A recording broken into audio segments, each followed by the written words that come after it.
respond because you know you're wrong, so you see it because you're not emotionally mature and your ego's not in check.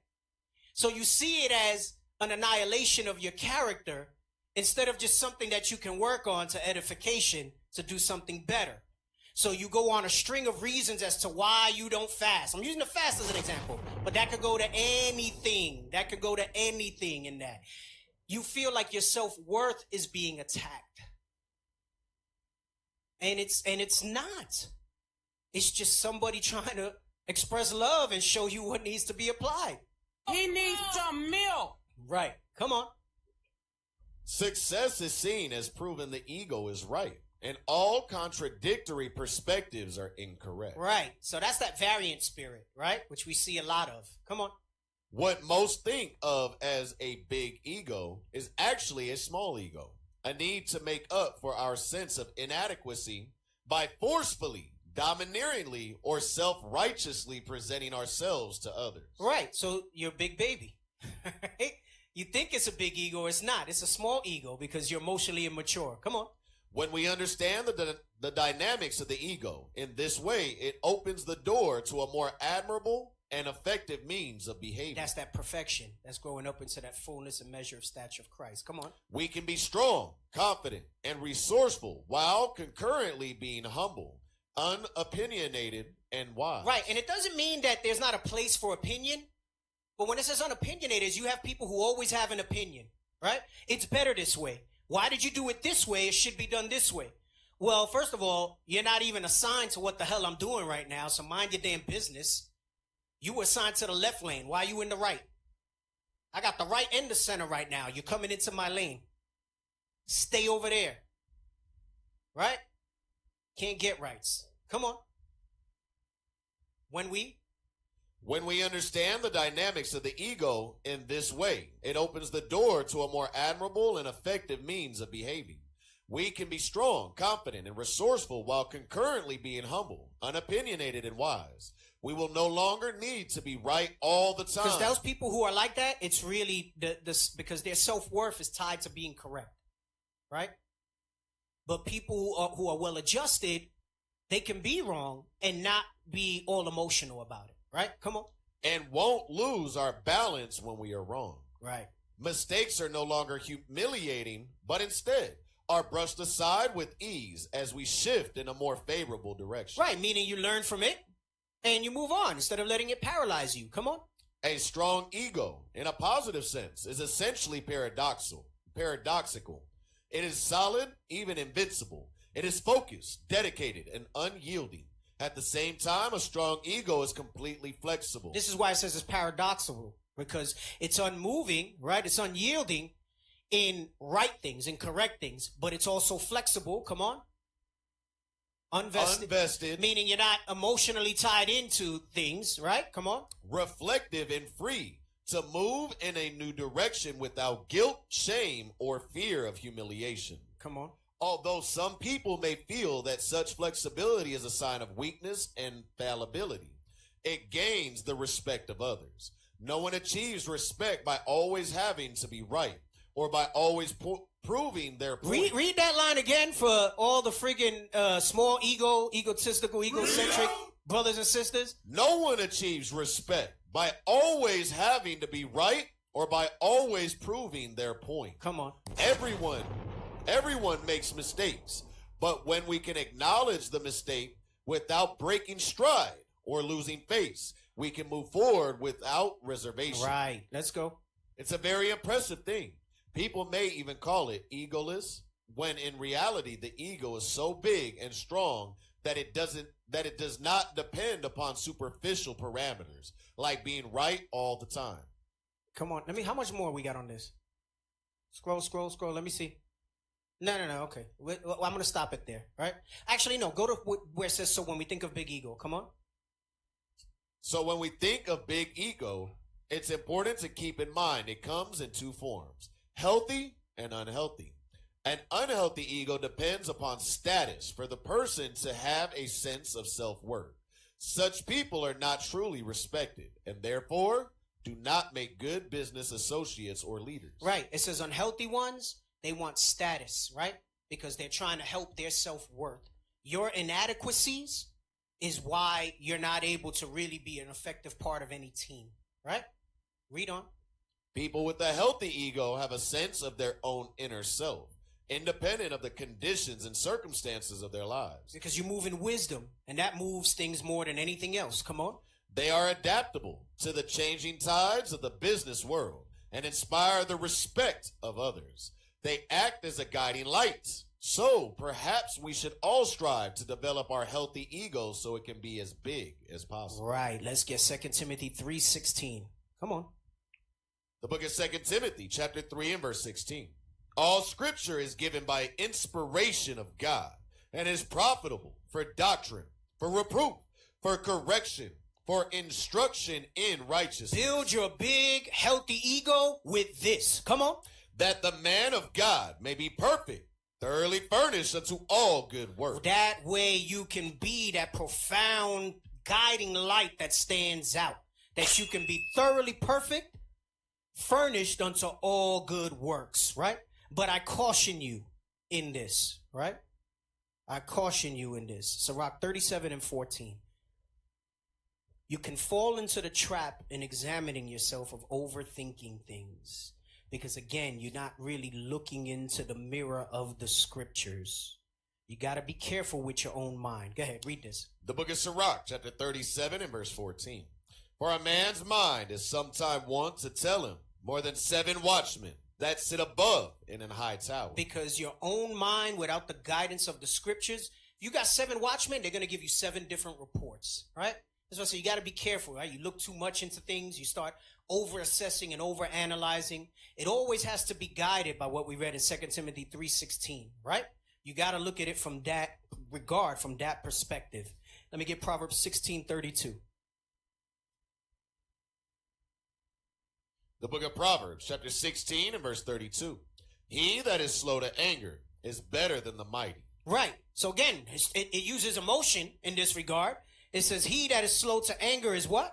Better than the mighty. Come on. And he that ruleth his spirit than he that taketh a city. That's what I go when I was saying that whole macho thing, right? Oh, I'm big and strong because I'm angry. Look at me, I'm a big, strong guy.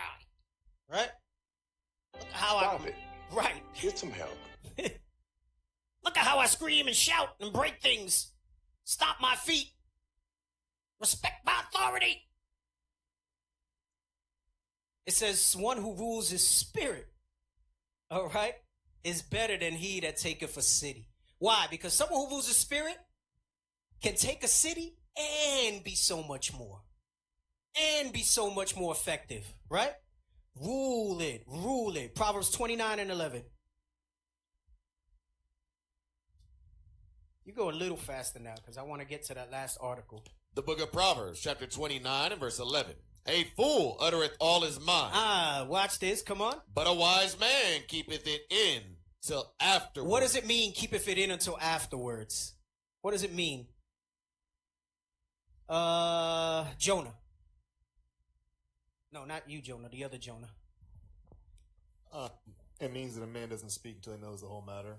Right. Okay, but expound upon that in the stay there. Based on everything we've gone over, I saved this one towards the end of the class for a reason. Based on everything we've gone over today, what does that show? Right. So, like, you're in an argument with somebody, just for example. Mm-hmm. I mean, there's heated emotions, right? People can go back and forth. Mm-hmm. You'll identify what's going on with you. Right. How to deal with that. But then on top of that, you reflect on what they're doing and how it's affecting them, and then know how to deal with them. Okay, he gets it. You get me. All praises. He got it right. I tried, D. He got it right. Well, you tried good, all right? It says, he says a wise person, a fool's going to just utter his mouth. The first things that come out move by emotion, right? Small ego, big baby. Look at me, look at me. Right? It says you reflect on it. You feel it and you move in the spirit. I'm trying to surmise everything we went over. Reflect on it. Feel it. Don't put it away. Feel it. And then move in the spirit. React physically according to what the scriptures say you should react in that situation. Let me get 2 Timothy 1:7. The book of 2 Timothy, chapter 1 and verse 7. For God hath not given us the spirit of fear, but of power and of love and of a sound mind. Right, because at the end of the day, we went through it's fear of being hurt, it's fear of offense, fear of making a mistake or being wrong. He gave us that power that we have in the wisdom of God and of a sound mind, not an emotional mind, not a child's mind. It says grow up into that mind of Christ, right? Right, you could put that one, right? So look, brothers, you could be big and strong and still be able to be in control, right? See, that's you on the left, emotionally unintelligent, emotionally immature. And then this is, you could still take all of that and be that macho man, but being able to move in wisdom, right? To be able to have, that's a good visual, right? Now some people will say, yeah, but he was weaker Hulk when he was like that. He was able to focus it more where he needed to be, right? That's really what went on when that happened, okay? Instead of pure rage, okay? Let's get, read 2 Timothy 1 and 7 one more time before we move on. The book of 2 Timothy, chapter 1, verse 7. For God hath not given us the spirit of fear, but of power and of love and of a sound mind. Right, we have that sound mind, not moved by emotion. Proverbs 12 and 16, please. The book of Proverbs, chapter 12 and verse 16. A fool's wrath is presently known. Similar to what we read in Proverbs 29 and 11, right? Come on. But a prudent man covereth shame. Right, because if you speak out of that emotion, you're going to wind up with so-called egg on your face, like they say. It's shameful. You get caught up, right? But it says if you're prudent, you covereth that shame. And by covereth, it means you reflect on it, you feel it, and you act in the right spirit. 1 Corinthians 9:27 again. The book of 1 Corinthians, chapter 9 and verse 27. But I keep under my body and bring it into subjection, lest that by any means, when I preach to others, I myself should be a castaway. So what are some ways that you can help do that as well? Now let's get Galatians 5. We're going to read 22 through 23. Because if you're able to identify these emotions, if you're able to move in the right spirit, then you'll know which ones are the ones that are better to respond with. Read that. The book of Galatians, chapter 5 and verse 22. But the fruit of the Spirit is love, joy, peace, long-suffering, gentleness, goodness, faith, meekness, temperance. Against such there is no law. Right. Now, back to 1 Corinthians 9. Read 27 and then 26. The book of 1 Corinthians, chapter 9 and verse 27. But I keep under my body and bring it into subjection. Right. So you got to be able to rule your spirit, control yourself. Stop being that broken man. Come on. Lest that by any means, when I preach to others, I myself should be a castaway. Because you're going to fall away if you don't. You're not going to be able to make it. Right? Read 26. Verse 26. I therefore so run, not as uncertainly. Right. You got to understand and know why you're here. You forgot your reason why you repented. You've gotten so comfortable in your longevity here that you don't even know what to fight anymore. Some of you think the fight is with each other, and it's not. Read that again. I therefore so run, not as uncertainly. But Paul knew and he understood where he had to focus his efforts. Come on. So fight I, not as one that beateth the air. Don't be some of you are here beating the air because you're losing the battle with yourself. That spills over into everything in the congregation and then into your personal lives. You fighting like, I'm not going to show it today, the clip where the brothers don't know how to punch. You fighting, you hitting air. Come on, man. You don't know what your target is. And some of you don't even fight anymore at all. You're just going through the motions. Because something emotional in you just wants you to have a sense of community or whatever it is. Because maybe the alternative is too much for you to bear right now. But eventually that'll wear on you. And that alternative will seem very enticing. And you'll be like the dog that returned to their vomit. Let's get Galatians 5:24. How do you fight it? How do you keep it under subjection? Come on. The book of Galatians, chapter 5 and verse 24. And they that are Christ have crucified the flesh with the affections and lusts. Affections and lust is going into those emotions, those works of the flesh. Remember, I said all those things and anything the such like. Anything the such like. There, he put it up. Now I got to show it. Don't be like these dudes fighting the air. Come on.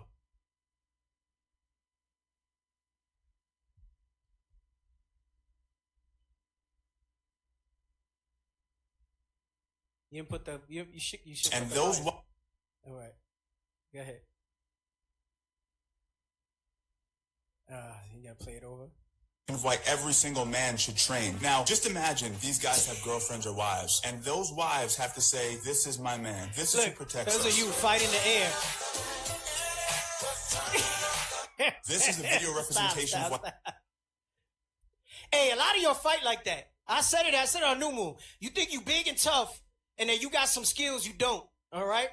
And that might work against somebody else that ain't got no skills, but you got anybody that got any measure of skill, they're going to handle their business. I said it before, I'll say it again.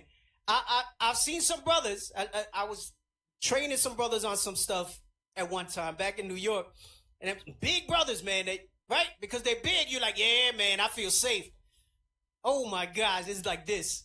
It's like this. Hey, but at least I had one brother, he was real enough, and he said, look, man, he said, I just use my size, man. He said, I just press on people. Like, that's how I've gotten by, you know? Like, I just press on people, and that's how right? Yeah, and somebody unskilled, that'll work. Somebody unskilled. But spiritually, don't be like these guys, all right? A lot of you sitting here doing that. All right, I got a few minutes because I started late. I do want to read the Contemptible People article because it kind of goes into this. Like I said, I may down the line do it as its own class, but because my title had it, I'm going to go into it. Let's read the article, right? I think this is good because this still kind of goes into like where your usefulness is in the body, right? So contemptible means somebody hateful, right? Can we get the definition of contempt?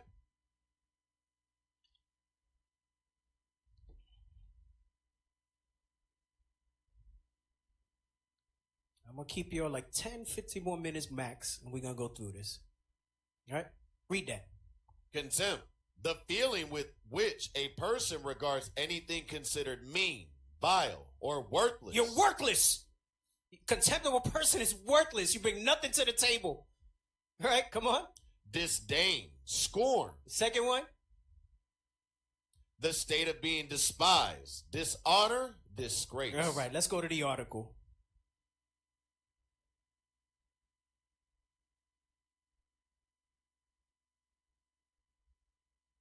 Get read. Gut check. Are you a contemptible person?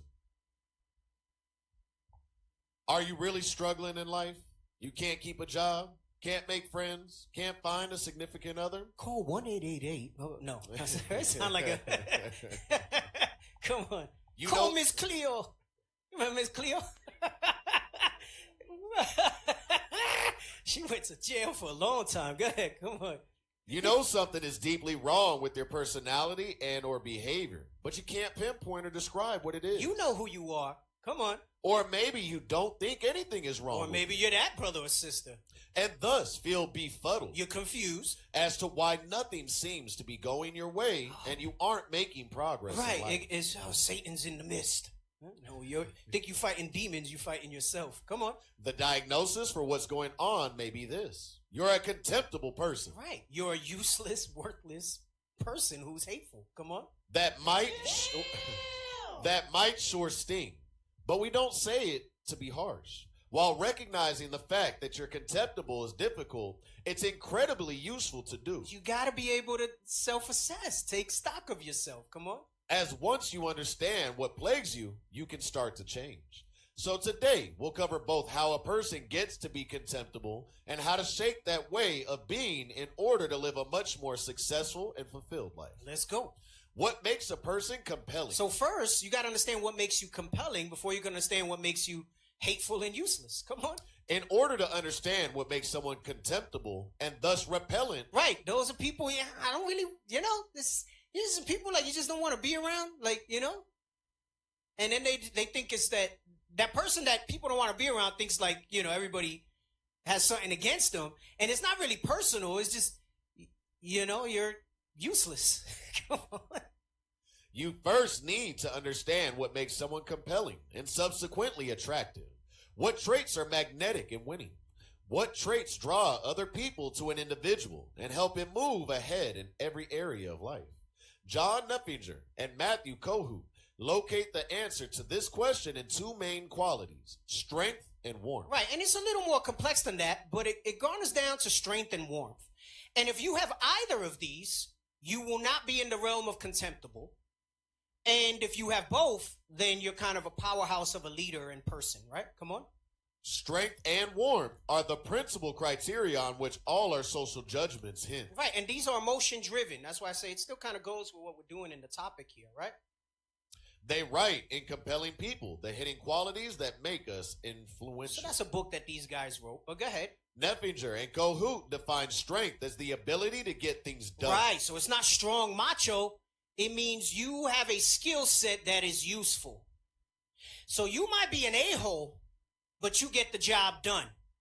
So you're not contemptible. We might not like that you're an a-hole, but you're an effective person in the realm of where you operate. Come on. A strong person can impose his will on the world. He can shape and influence things. He acts rather than being acted upon. Right, that's a strong leader. That's a real influencer, right? Not this crap you see on social media. Come on. A strong person is also a competent person. He's skilled. He's good at what he does and provides value to those around him. And that's the key. They provide value to those around them. Come on. Warmth is the ability to make others feel cared for and accepted. A warm person is approachable and empathetic. He acknowledges other people's feelings and recognizes their needs. See, dealing with the emotional intelligence. When you're around a warm person, you feel at ease. You feel good. When you leave the presence of a warm person, you feel like you've been noticed and affirmed. Right. Some situations call for a stronger approach. Right. So you read that in Jude where it talks of some have compassion and some pull out the fire. You can still be warm because fire is warm. So it's still warmth. That's just a stronger approach, right? Come on. Others require a warmer touch. The most compelling people have developed and have access to both strength and warmth. You got levels. So the most compelling have access to both. Remember, you can just be strong, and you could be level 5, right, and be effective, right? But you're better if you got levels that you can adjust to with people, right? Come on. And are definitely dial up different combinations of the two qualities according to the Those are going to be your most effective, dynamic, influential leaders. They can definitely dial up different combinations of that strength and warmth based on the scenario. And those tend to be the people who are emotionally mature and intelligent. Come on. Most other people, however, embody varying degrees of strength and warmth. You probably know people who aren't very strong, but are pretty warm. Their ineffectiveness because they're good with people and they make you feel good. Right. So we used to have a brother in New York that he's no longer with us, that he was kind of bumbling and inept, right? It would take him forever to edit a video or do something, right? And I was recently having a conversation with one of the deacons about it at Med Conference. We were talking about how much of a Judas he turned out to be. But he was like, man, but he was such a good brother. I said, what do you mean? He's like, he made you feel good. I said, yeah, man. I said, this brother will be late to camp, but he'll come with a cooler full of sandwiches with cilantro and stuff on it, right? And if those brothers who know who I'm talking about didn't know, now they know. And you'll be all ready to blast him because he came to camp late and be like, here, I made you a sandwich. And you'll be like, listen, brother, don't be late again. This sandwich is good. And I don't care that you're wearing chancletas to camp. You're wearing slippers, but y'all, they know who I'm talking about now without giving them too much spotlight, right? So he wasn't very strong, but he had warmth to him. He was very hospitable. He was somebody that, it's like, damn, he's so friendly, like he's so nice. Why you turn out to be such a DI? Go ahead, come on. At worst, you can be bugged by their overly solicitous personality and feel pity for them as nice guys. But they're often tolerable to be around. Right, they're just tolerable to be around, right? You can put up with some of the mediocrity because, they're kind of good with people, right? Come on. On the other hand, some people are complete assholes, a-holes. Ass is in the Bible, it's fine. Go ahead. But they're good at what they do. They lack warmth, but make up for it with strength. They're capable. They're useful.